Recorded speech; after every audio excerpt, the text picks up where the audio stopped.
नारायण नारायण श्री राम शरणम मम। 5वां सोपान। मानस में मन के रोगों का बड़े विस्तार से विवेचन किया गया है तथा उनकी चिकित्सा पद्धति भी बताई गई है। अपने मन के रोगों या दुर्गुणों को जान लेना ही उन्हें नष्ट करने की दिशा में उठाया गया एक बड़ा कदम है। ईर्ष्या की चर्चा चल रही है, अतः इसी के संदर्भ में एक बड़े ही मनोवैज्ञानिक सूत्र की ओर आपका ध्यान आकृष्ट करना चाहूँगा।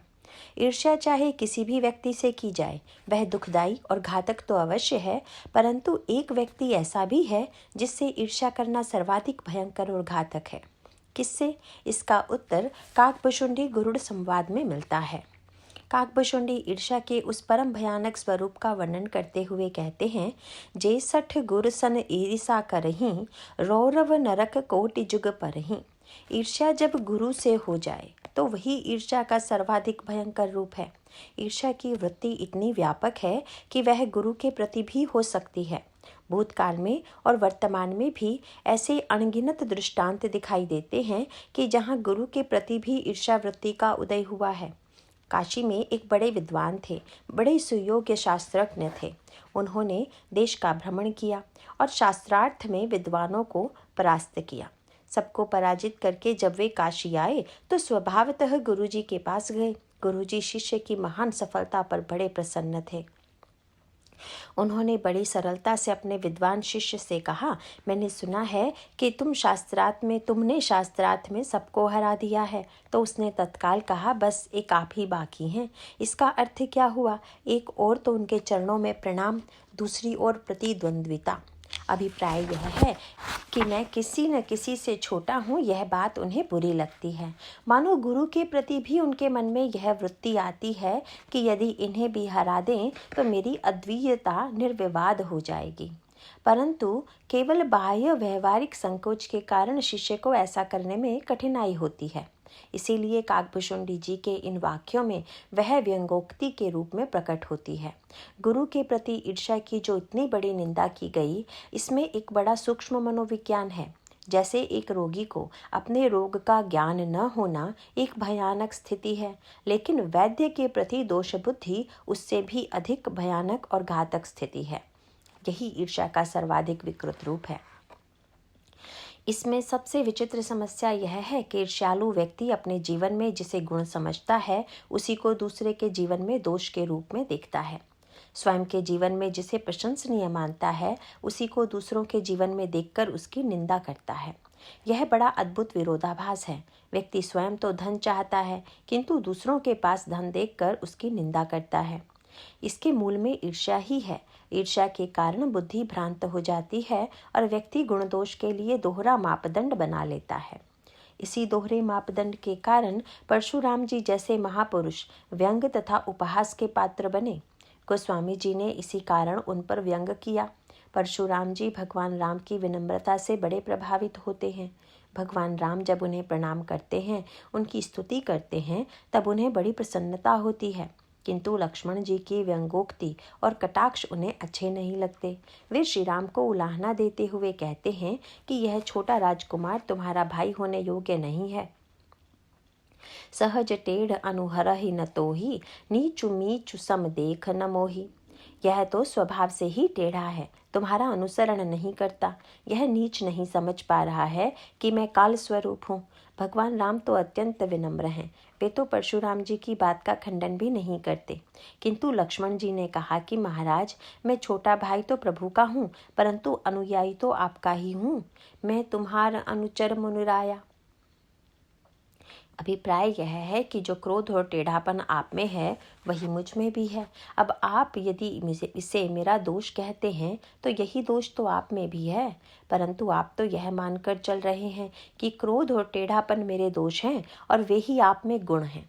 मानो क्रोध और टेढ़ापन का अधिकार केवल आपको ही है। बाकी लोग सरल तथा विनम्र हों, उनमें क्रोध का लेश मात्र भी न हो। यह कैसी बात है?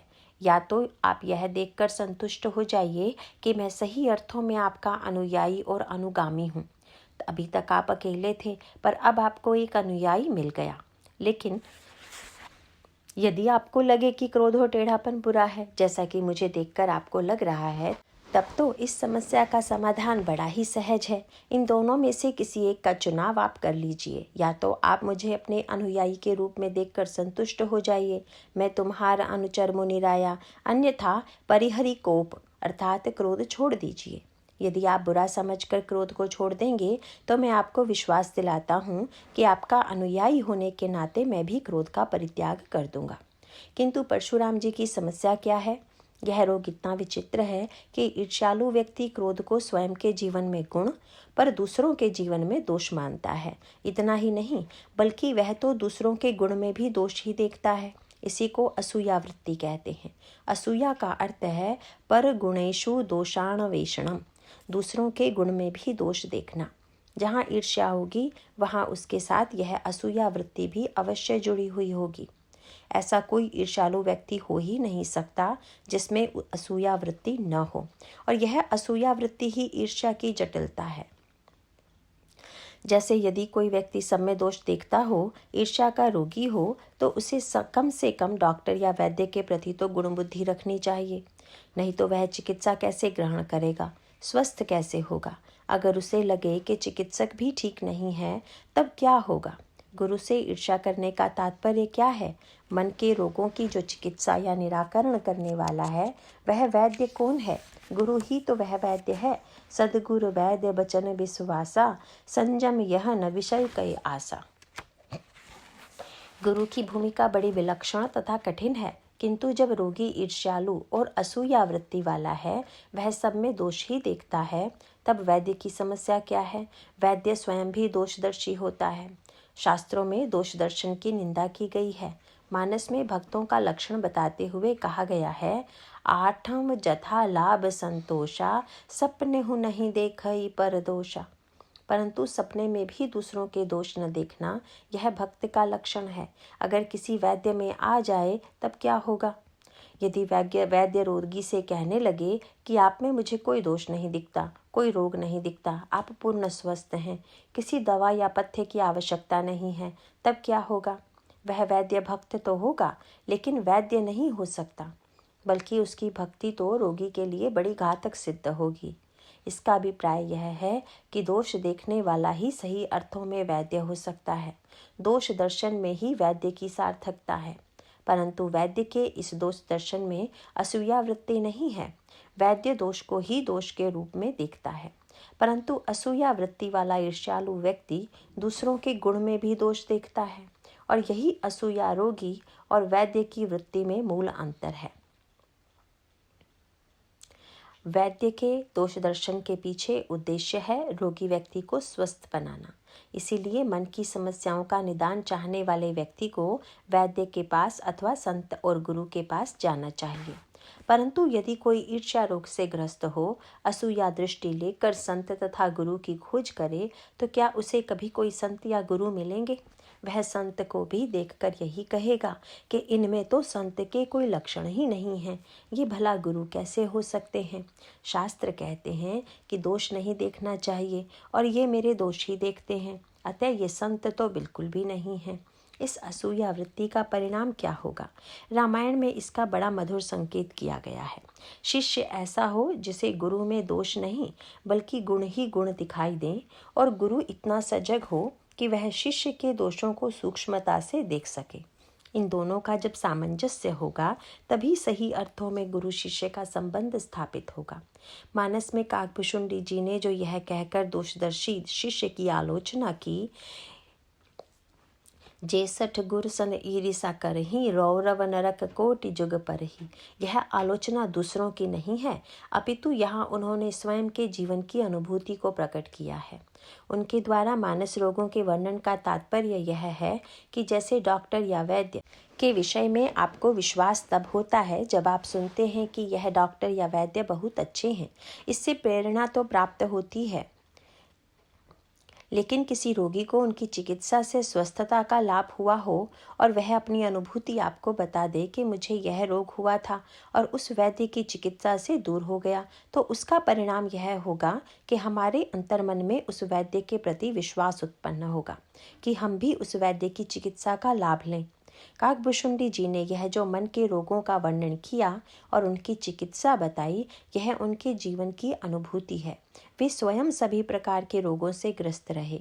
रामायण की दृष्टि से तो वे सबसे बड़े मनोरोगी रहे और उनके जीवन में ईर्ष्या रोग की पराकाष्ठा है। उन्हें गुरु से ईर्ष्या हो गई।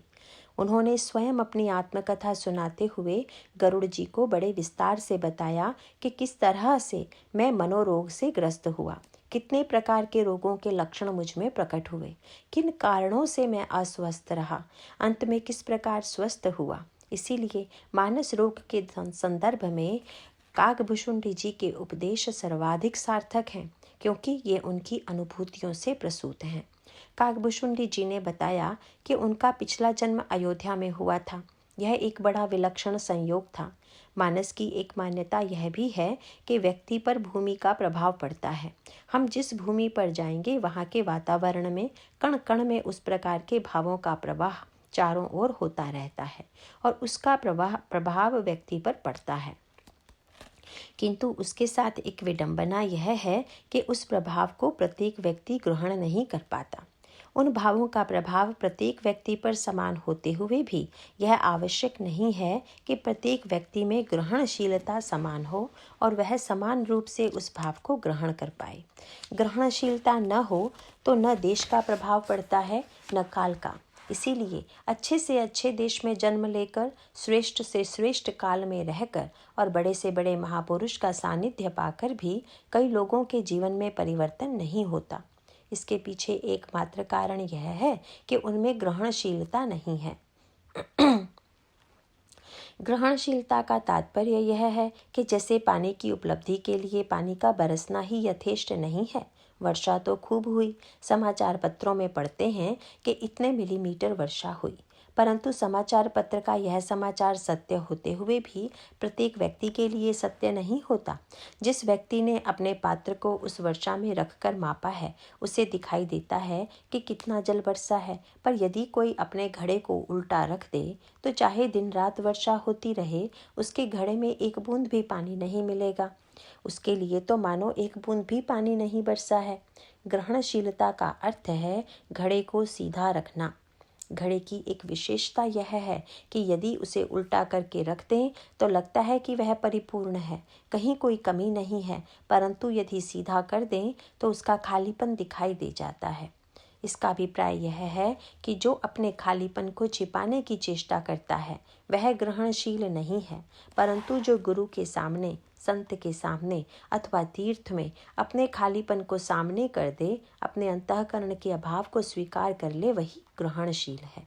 यह ग्रहणशीलता की सबसे बड़ी कसौटी है कि वह व्यक्ति उस वस्तु को पाने का अधिकारी है या नहीं। काकभुशुंडी जी ने अपनी आत्मकथा में मानो इसी सत्य को प्रकट किया। उनका जन्म अयोध्या में हुआ, वही अयोध्या वही राम, किंतु तब वे उसका रस नहीं ले पाए। इसका कारण वही उल्टे घड़े का रोग था। जैसे किसी पित्त ज्वर से पीड़ित व्यक्ति को मिश्री खाने को दी जाए तो वह उसे कड़वी लगती है। अब मिठास उसे कैसे मिलेगी? उसके लिए मिश्री को मीठा बनाने की आवश्यकता नहीं है, उसके मुंह में जो कड़वापन है उसी को दूर करने की आवश्यकता है। अभिप्राय यह है कि वह व्यक्ति अपने ही मन के दोषों के कारण इस रस को ग्रहण करने में असमर्थ है। रस में परिवर्तन करने की आवश्यकता नहीं है, बल्कि उस रस को ग्रहण करने में हमारा जो मानसिक विकार बाधक है उसे दूर करने का प्रयत्न करके हम स्वस्थता प्राप्त करें। जैसे पित्त ज्वर दूर होते ही व्यक्ति को मिश्री के मिठास की अनुभूति होने लगती है, उसी प्रकार भगवत चरित्र में, भगवत गुण में, भगवत कृपा में रसानुभूति के लिए भी मन का स्वस्थ होना आवश्यक है। काकभुशुंडी जी ने अपनी आत्मकथा के आरंभ में ही बता दिया था कि जब अयोध्या में मेरा जन्म हुआ तो एक बार वहां अकाल पड़ गया। अब इस घटना का उन्होंने क्या अर्थ लिया? उन्होंने सोचा कि अयोध्या की भूमि तो बड़ी दिव्य कही जाती है, यह भगवान राम की जन्मभूमि है, फिर यहाँ अकाल कैसे पड़ गया? इसका अर्थ उन्होंने यह लिया कि वास्तव में स्थान या ईश्वर का कोई महत्व नहीं है। महत्व होता तो कम से कम अयोध्या में तो अकाल नहीं पड़ता। जब हमारी इच्छा के विपरीत कोई बात हो जाए तो हम उसे ईश्वर की कृपा या ईश्वर की सामर्थ्य की कमी के रूप में देखने लग जाते हैं। बुद्धि की यह कैसी विडंबना है। यही विपरीत बुद्धि भुशुंडी जी के मन में उत्पन्न हो गई। तब उन्होंने क्या किया, अयोध्या छोड़कर उज्जैन चले गए। उज्जैन में चारों ओर हरे भरे खेत थे, खूब अन्न था। उन्होंने अपने मन में तर्क किया कि भगवान राम किसी काम के नहीं हैं, शंकर जी बड़े अच्छे हैं, यही हमारे काम के हैं।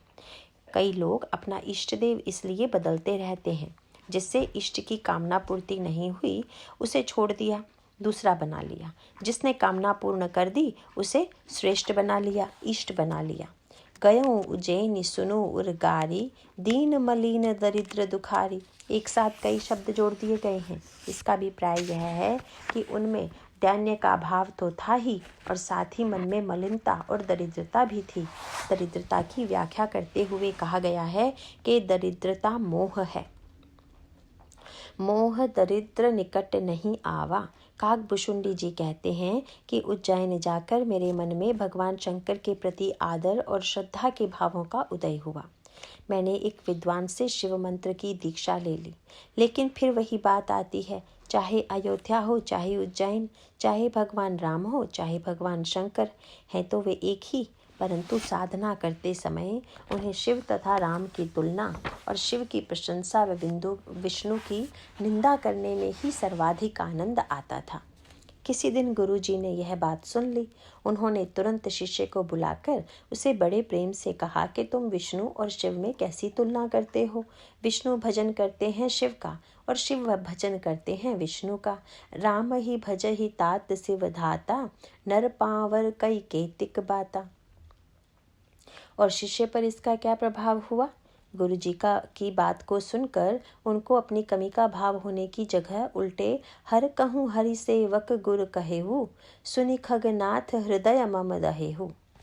गरुड़ जी, गुरुदेव की बात सुनकर मेरा हृदय जलने लगा कि ये किस काम के गुरु हैं। मैंने व्यर्थ ही इनसे दीक्षा ले ली। जितनी निष्ठा और विश्वास शंकर जी के प्रति मेरे मन में है, इनमें तो उतना भी नहीं है।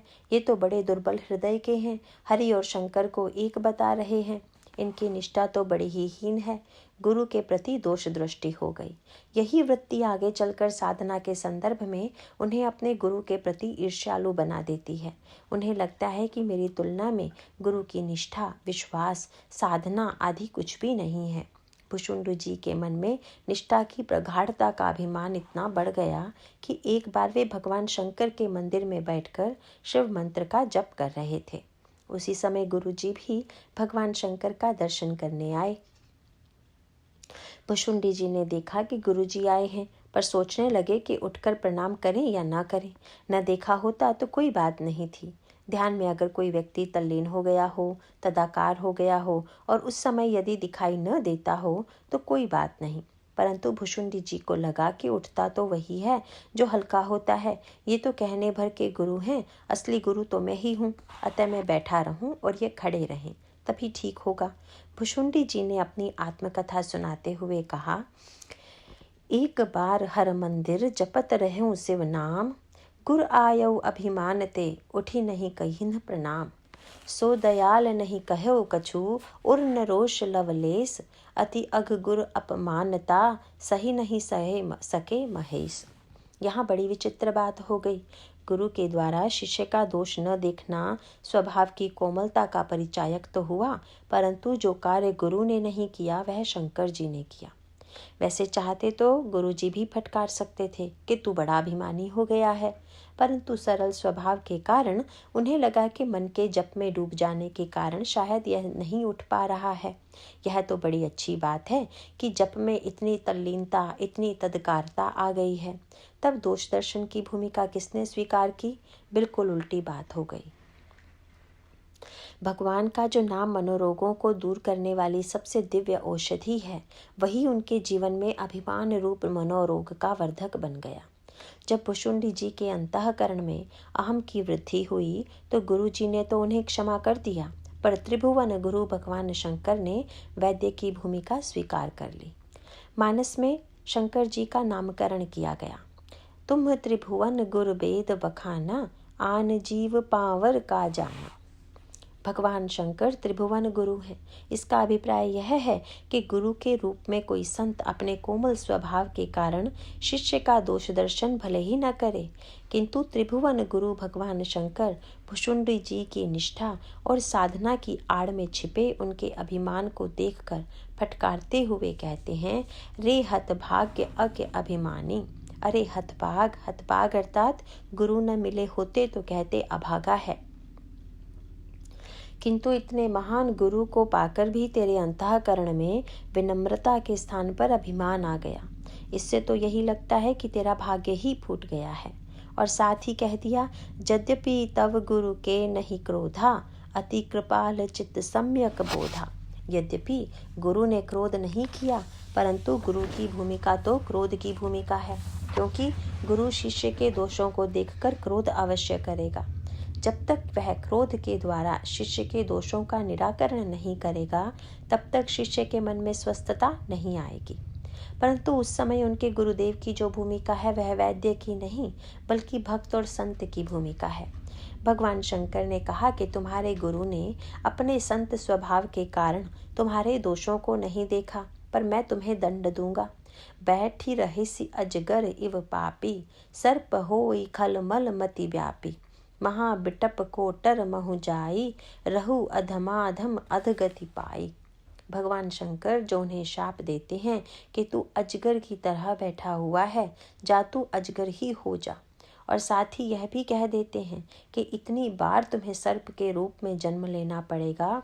इसमें यही संकेत किया गया है कि उज्जैन की दिव्य भूमि में महाकाल के सानिध्य में इतने महान गुरु के होते हुए भगवान का नाम जप करते हुए भी इन सब का परिणाम कल्याणकारी न होकर उल्टा ही हो गया। ऊपर उठने की जगह पर वे नीचे गिर गए। उनका कल्याण कब हुआ? तब जब पुनः मनुष्य के रूप में उनका जन्म हुआ।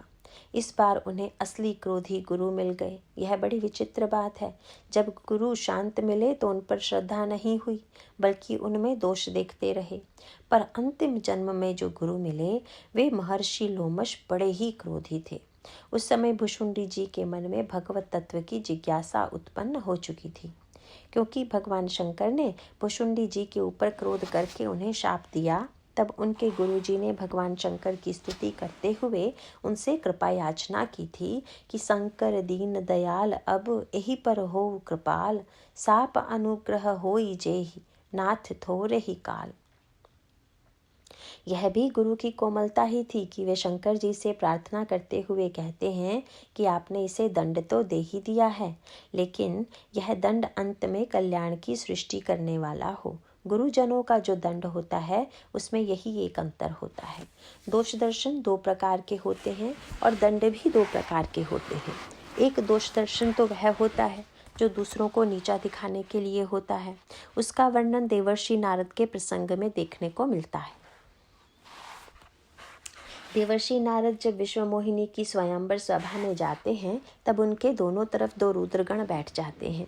नारद जी तो यह सोचकर प्रसन्न हैं कि भगवान ने मुझे अपनी सुंदरता दे दी है, परंतु उनकी समस्या यह है कि उस सुंदरता को स्वयं उन्होंने अभी तक देखा नहीं है, केवल कल्पना कर ली है कि मैं भगवान विष्णु के जैसा सुंदर दिख रहा हूँ। यदि उन्होंने सभा में आने से पहले दर्पण देख लिया होता तो वे इस सभा में आते ही नहीं, लेकिन वे तो अपने आप में इतने भ्रांत हैं कि अब बिना आत्मनिरीक्षण किए ही उन्होंने कल्पना कर ली कि मैं परम सुंदर हूँ। यह समस्या केवल नारद की ही नहीं है, संसार में अधिकांश लोगों को यही भ्रम रहता है। मनुष्य स्वयं को ही सर्वाधिक बुद्धिमान, सुंदर, सुयोग्य या किसी न किसी रूप में श्रेष्ठ मान बैठता है। उसे कहीं ना कहीं यह भ्रांति होती है कि भगवान ने सर्वश्रेष्ठ बुद्धि मुझे ही दी है जो अन्य किसी के पास नहीं है। यही भ्रांति है। नारद जी के दाएं और बाएं ये जो दो रुद्र बैठे हैं वे क्या कर रहे हैं? कर ही कूटी नारद ही सुनाई, नी की दीन हरि सुंदरताई। दोनों आपस में बातें कर रहे हैं।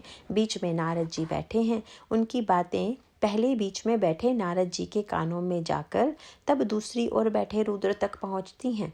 और नारद जी को ही सुनाना उनका उद्देश्य भी है।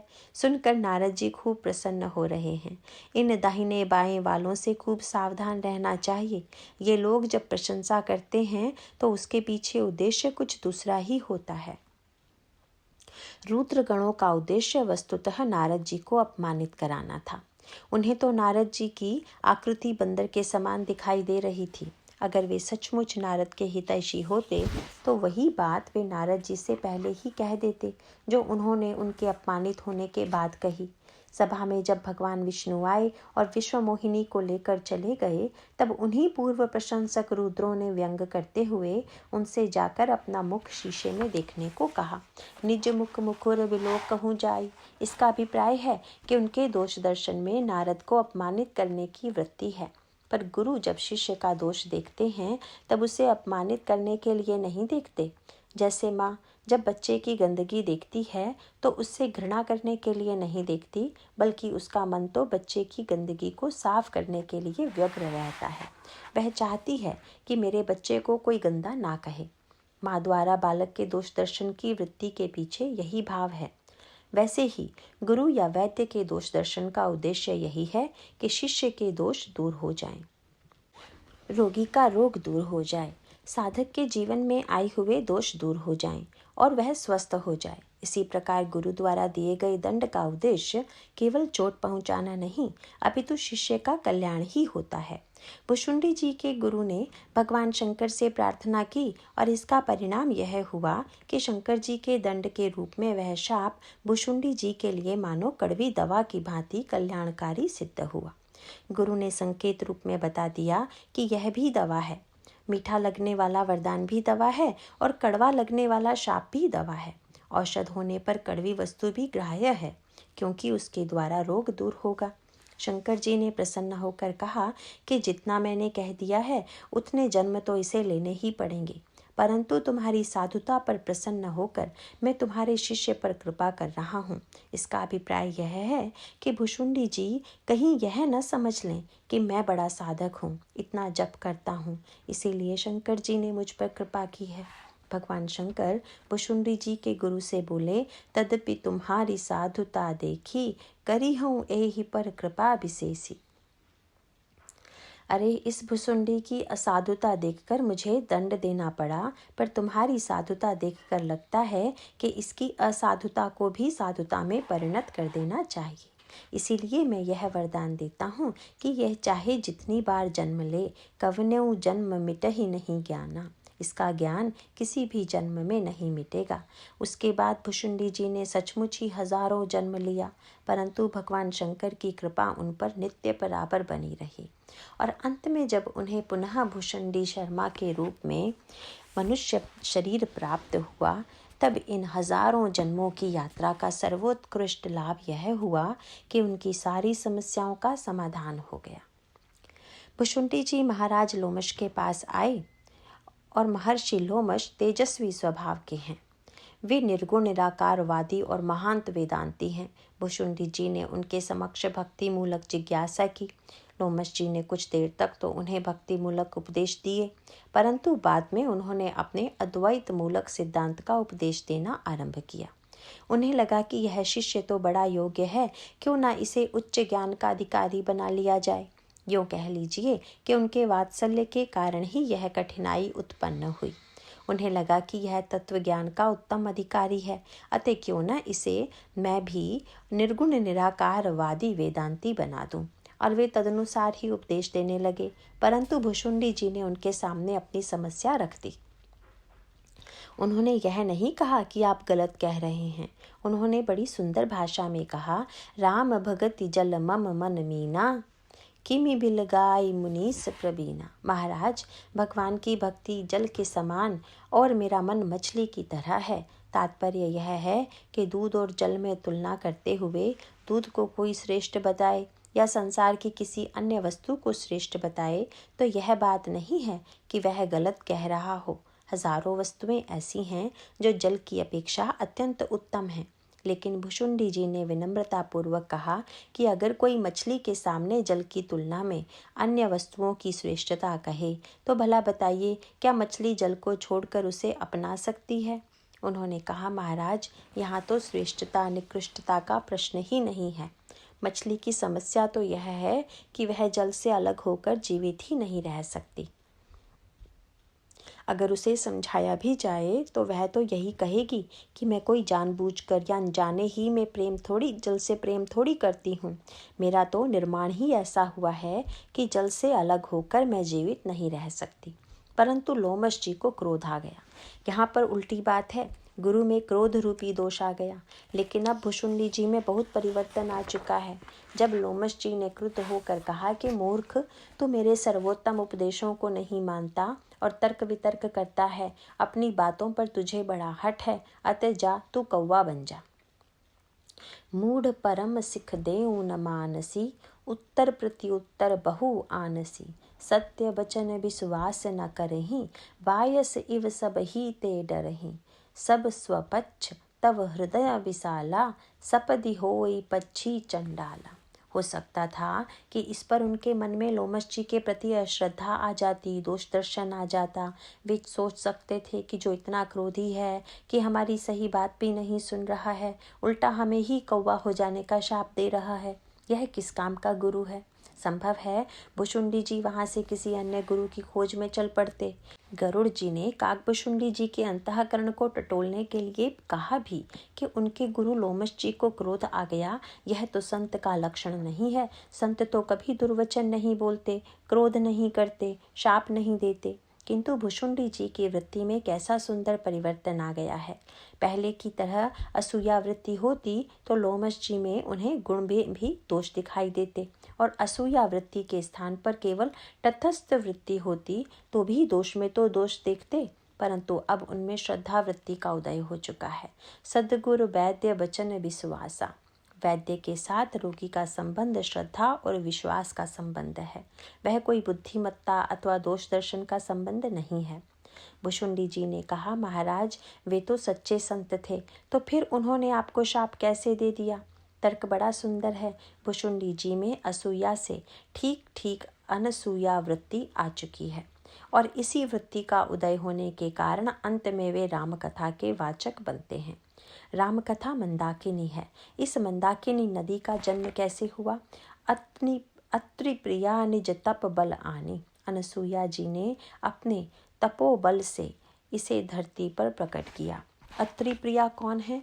जिनमें असूया वृत्ति का लेश भी नहीं है, वे ही अनसूया अत्रि प्रिया हैं।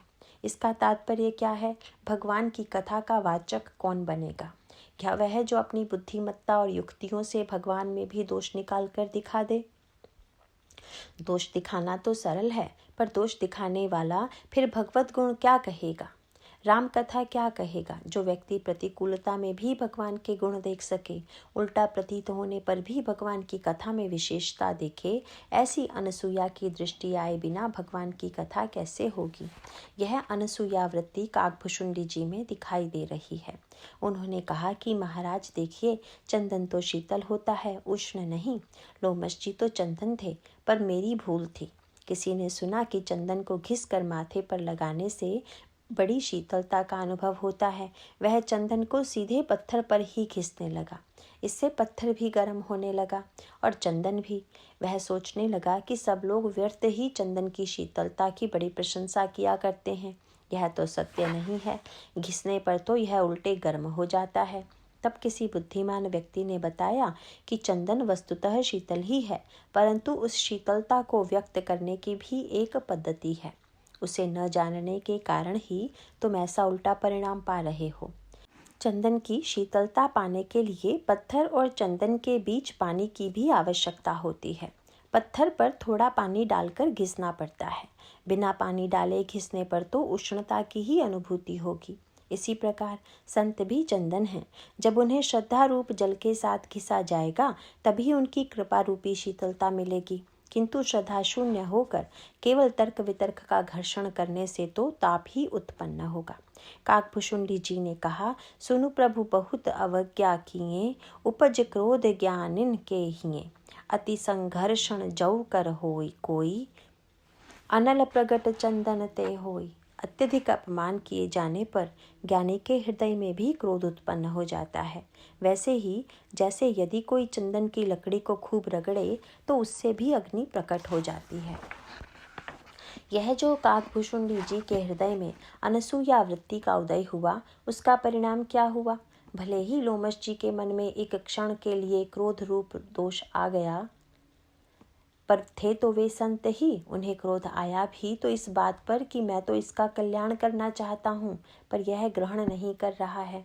इस क्रोध के पीछे भी कल्याण की ही कामना थी, अतः उसका परिणाम भी कल्याणकारी ही हुआ। इसका संकेत अंत में मिलता है जब भुशुंडी जी गरुड़ जी से कहते हैं कि महाराज क्या कहूँ, गुरु जी ने कितनी बढ़िया दवा दी है। भगति पच्छ हठ करी रहो, दीन ही महारषि साप। मैं जब हठ पूर्वक भक्ति के पक्ष में अड़ा रहा तो महर्षि लोमश ने मुझे शाप दिया। उन्हें क्रोध तो आया, पर क्रोध में भी उन्होंने क्या किया? एक व्यक्ति तो वह है जो क्रोध में पत्थर फेंकता है, और एक वह वैद्य भी है जो क्रोध में मुख पर दवा की पुड़िया फेंक कर मारता है। पर ऐसे व्यक्ति का क्रोध भी हितकर है, क्योंकि उन पुड़ियों में आखिर दवा ही तो है। उसे ग्रहण करने से तो स्वस्थता ही प्राप्त होगी। ऐसा तो नहीं है कि क्रोधपूर्वक दी गई दवा कोई उल्टा असर करे। भले ही क्रोध करके दिया, पर दिया तो दवा ही ना। अब दवा तो अपना असर दिखाएगी ही। काकभुशुंडी जी ने बताया कि क्रोध में भी उन्होंने मेरा कितना बड़ा कल्याण किया। मैं तो मनुष्य बनकर भगवान को पाना चाहता था। ब्राह्मण के रूप में लोमश जी के पास गया था और उन्होंने मुझे कौवा बना दिया। कितनी बड़ी कृपा हो गई। ब्राह्मण बनकर जाता तो न जाने कितने समय में पैदल चलकर अयोध्या पहुंचता। अयोध्या पहुंचने पर भी गुरु वशिष्ठ से प्रार्थना करनी पड़ती कि महाराज किसी दिन राम का दर्शन करा दीजिए। भगवान को पाने का मार्ग बड़ा लंबा हो जाता, किंतु गुरु की कृपा से मार्ग कितना सरल हो गया। उन्होंने मुझे कौवा बना दिया।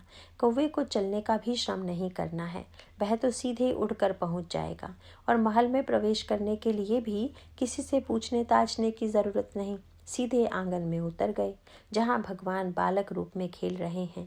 मैंने सरल मार्ग से सीधे ही भगवान राम को पा लिया। इस तरह से काकभुशुंडी जी के अंतःकरण का क्रमिक परिवर्तन और विकास अंत में इस अनसूया वृत्ति में प्रतिष्ठित होता है। निम्नतम से लेकर उच्चतम तक प्रत्येक सोपान की उनको अनुभूति हो चुकी है। इसीलिए आज जब वे राम कथा सुना रहे हैं तो उनका प्रत्येक शब्द मानो अनुभूत सत्य है।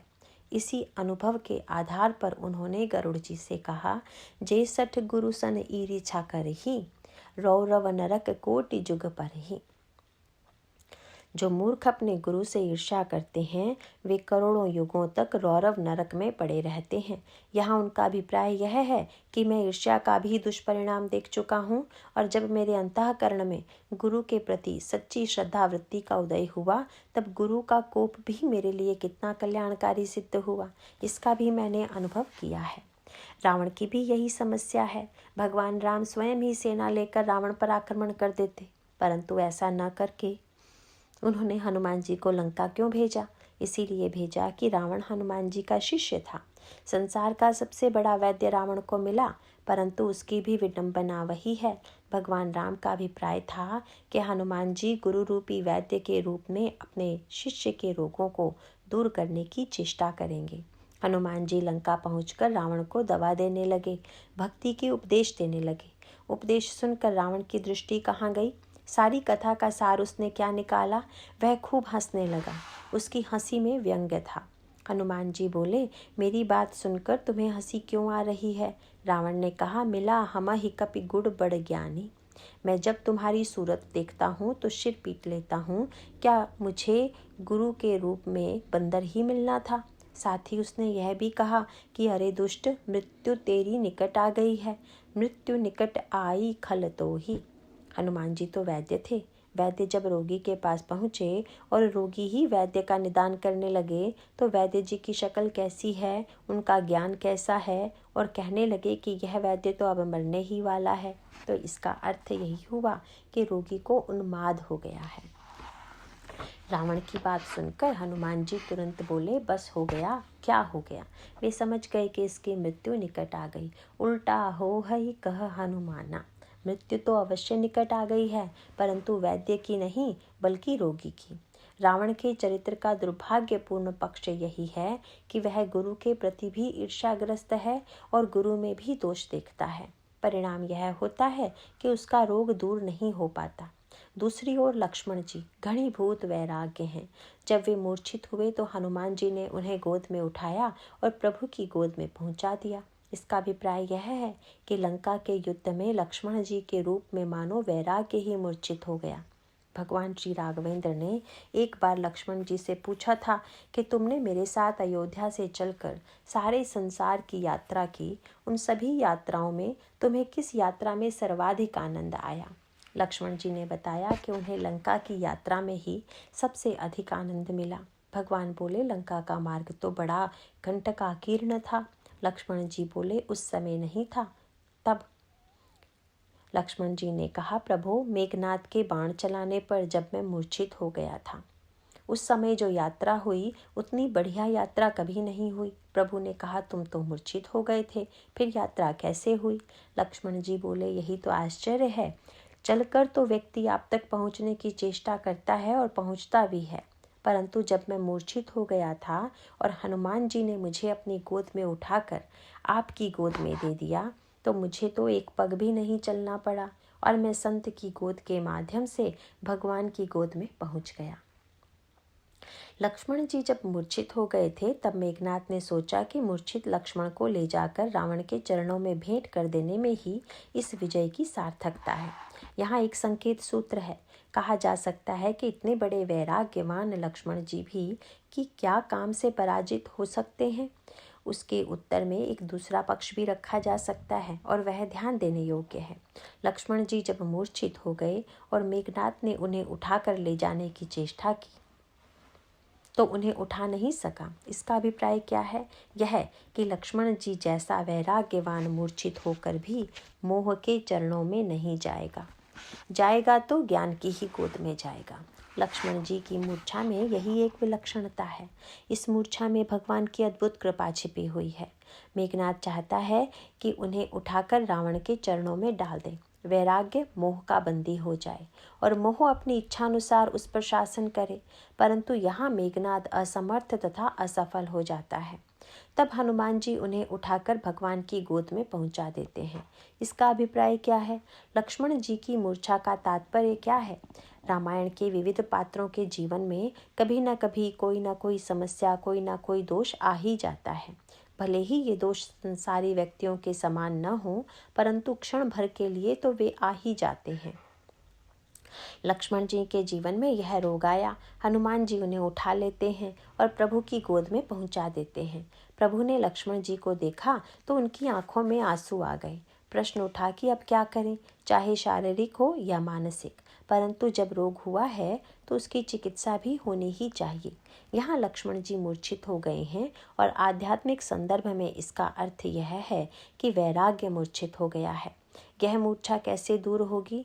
भगवान चाहें तो क्षण भर में यह मूर्छा दूर कर सकते हैं और आगे चलकर उन्होंने ऐसा किया भी, किंतु भगवान यहाँ पर सीधे अपनी कृपा के द्वारा ऐसा न करके गुरु तथा साधना के माध्यम से अपनी कृपा का परिचय देते हैं।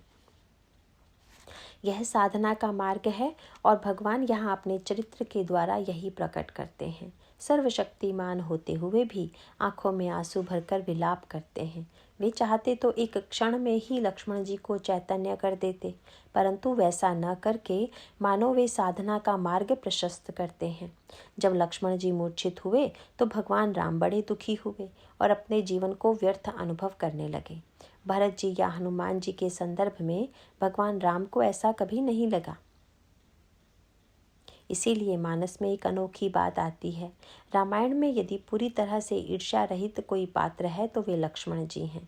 भरत जी में और हनुमान जी में भी ईर्ष्या नहीं है, लेकिन लक्ष्मण जी में ईर्ष्या का जैसा अभाव है वैसा किसी अन्य में नहीं है।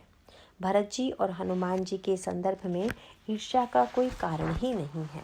अभिमान का कारण तो हो सकता है, लेकिन भगवान राम भरत जी की भी प्रशंसा करते हैं और हनुमान जी की भी। प्रशंसा सुनकर अभिमान तो हो सकता है, परंतु ईर्ष्या की कोई संभावना नहीं है। किंतु लक्ष्मण जी के सामने बड़ी समस्या है। लक्ष्मण जी और शत्रुघ्न ये दोनों भाई इतने ईर्ष्या रहित हैं कि बड़ी से बड़ी परीक्षा में भी उनकी वृत्ति पूर्णतः ईर्ष्या रहित बनी रही। दोनों में ईर्ष्या का लेश तक नहीं है। अब भाई भाई में कभी न कभी होड़ का भाव आ जाता है, ईर्ष्या की वृत्ति प्रकट हो जाती है। भगवान राम की कीर्ति संसार में प्रसिद्ध हुई। भरत जी की महिमा को संसार ने जाना, लक्ष्मण जी की तेजस्विता को संसार ने पहचाना, परंतु शत्रुघ्न जी के बारे में कभी किसी ने कुछ नहीं जाना। फिर भी शत्रुघ्न जी के मन में अपनी महत्ता जानने की इच्छा कभी नहीं आई। उन्होंने अपने अंतःकरण की इस ईर्ष्या वृत्ति को इतना जीत लिया था कि उन्होंने लक्ष्मण जी, भरत जी और भगवान राम की प्रशंसा में ही इतना उन्माद आता था कि वे इसी में डूबे रहते थे। उनके जीवन में एक बार ऐसा वर्णन आता है कि जब भगवान राम का राज्य हुआ तब मथुरा में लवणासुर दैत्य के अत्याचारों से पीड़ित एक प्रतिनिधि मंडल श्री राम से मिलने आया और बोला, महाराज इस दैत्य का संहार करके हमारी रक्षा कीजिए। तब वर्णन आता है कि इस सेवा हेतु शत्रुघ्न जी स्वयं प्रस्तुत हो गए। वे सहसा खड़े होकर बोले, प्रभु अब आज्ञा दें तो इस असुर का वध मैं कर दूं। मुस्कान के साथ भगवान बोले, बिल्कुल ठीक, यह कार्य शत्रुघ्न ही करेंगे। इतना ही नहीं, प्रभु ने आज्ञा दी, छत्र, चमर और सिंहासन लाओ। शत्रुघ्न जी ने पूछा, महाराज इन सब की क्या आवश्यकता है? प्रभु ने कहा, लवणासुर का वध करके तुम मथुरा का राज्य करो, मैं तुम्हारा राज्याभिषेक कर देता हूँ। तुम वहाँ रहकर निरंतर प्रजा की सेवा करो और रक्षा करो। भगवान राम ने तो अपने स्वभाव के अनुरूप शत्रुघ्न जी पर उदारता दिखाई, पर शत्रुघ्न जी की दृष्टि बड़ी अनोखी है।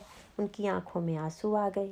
व्याकुल होकर उन्होंने भगवान से कहा, प्रभु आपने मुझे इतना कठोर दंड दिया, लेकिन अब कुछ कहने योग्य मैं इसलिए नहीं हूँ कि मैं अपना अपराध जानता हूँ। मैं आपसे यह कैसे पूछूं कि आपने यह दंड क्यों दिया? भगवान ने पूछा, कैसा दंड? उत्तर में शत्रुघ्न जी ने कितना सुंदर वाक्य कहा, महाराज आप मुझे स्वयं से दूर कर दें, इससे भी बड़ा क्या कोई दंड हो सकता है?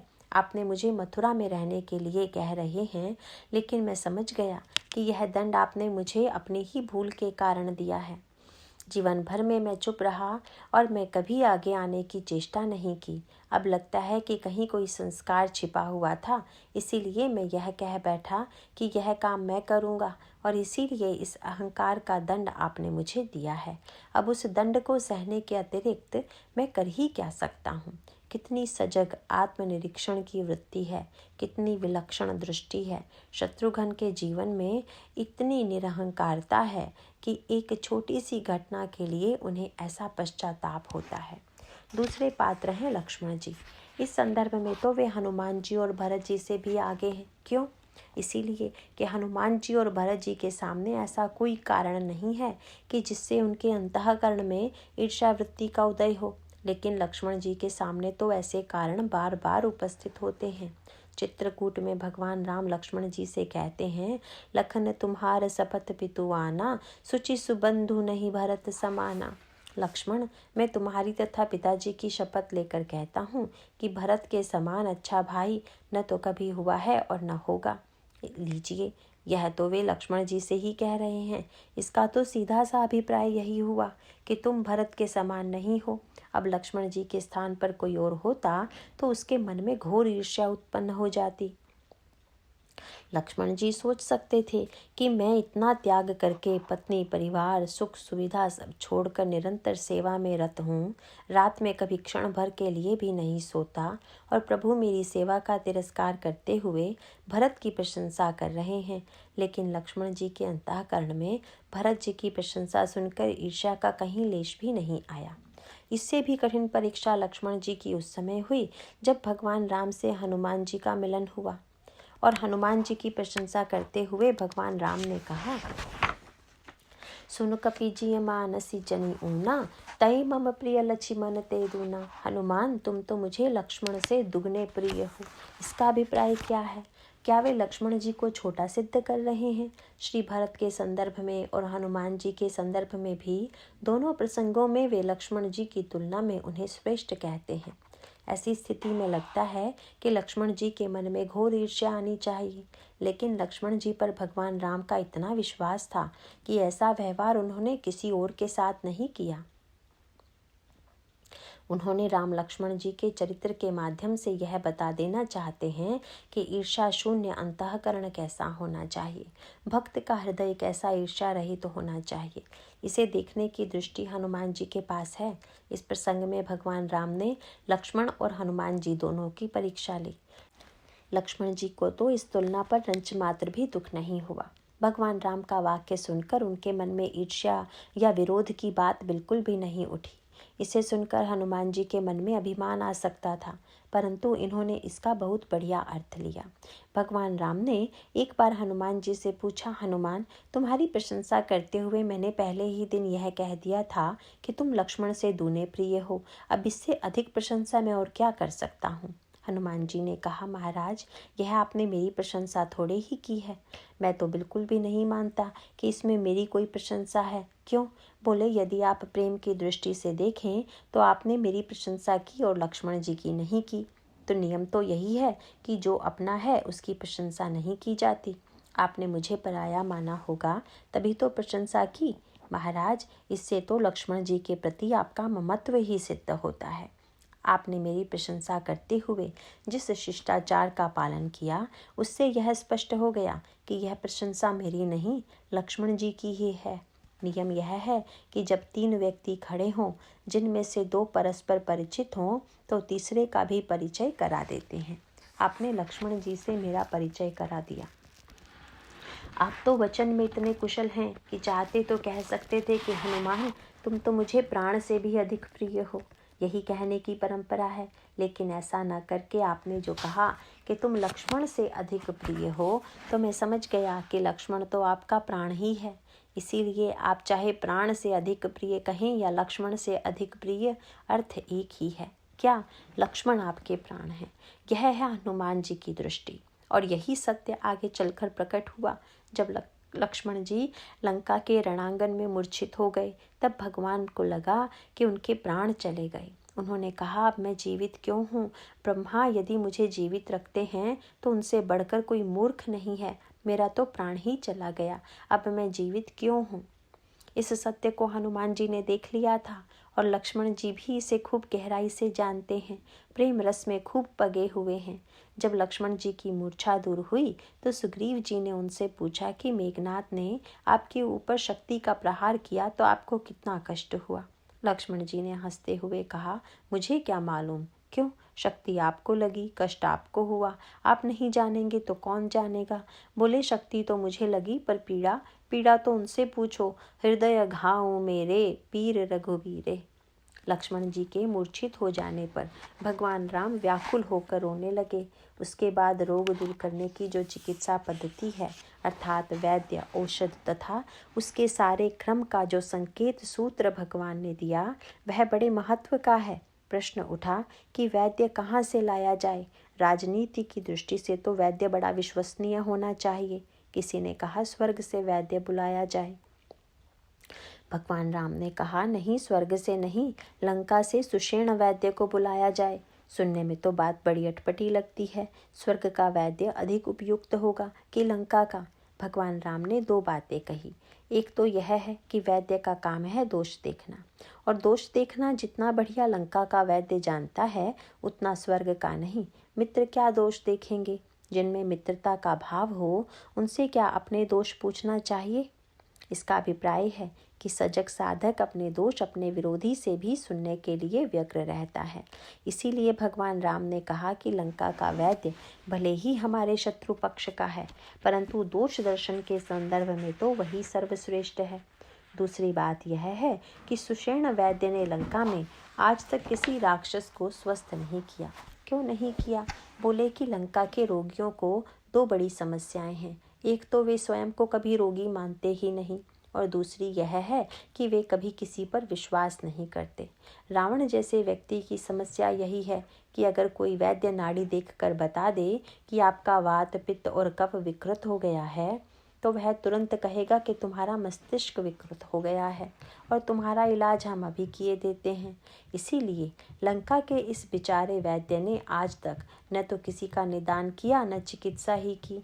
युद्ध में लक्ष्मण जी के स्थान पर अगर मेघनाथ मूर्छित हो जाता और सुषेण वैद्य कह देता कि सूर्योदय से पहले कैलाश पर्वत से दवा मंगाइए, नहीं तो सूर्योदय होते ही मेघनाथ की मृत्यु हो जाएगी, तब कल्पना कीजिए कि रावण ने क्या किया होता। अपने स्वभाव के अनुसार पहले तो वह सुषेण को काल की तरह कहकर देखता कि तुमने दवा पहले ही मंगवा कर क्यों नहीं रखी। मूर्छित होने के बाद दवा कह रहा है तो किसी काम का वैद्य नहीं है। प्राण बचाना है तो यहाँ से भाग जा। इसका अभिप्राय यह है कि गुरु के द्वारा बताई गई साधना पद्धति में या गुरु में ही दोष दिखाई देने लगे, वैद्य में ही दोष दिखाई देने लगे, तो उस व्यक्ति के आत्मकल्याण के लिए कोई मार्ग नहीं है। इसी की ओर संकेत करते हुए काकभुशुंडी जी ने कहा, जे सठ गुरु सन ईरिसा करही, रौ रव नरक कोटि जुग परही। गुरु के प्रति श्रद्धा हो, गुरु के प्रति दोष दृष्टि न हो, ईर्ष्या न हो, गुरु हमारे दोषों को देखें और उसे दूर करने का उपाय बताएं, इसी में हमारा कल्याण है। नारायण नारायण।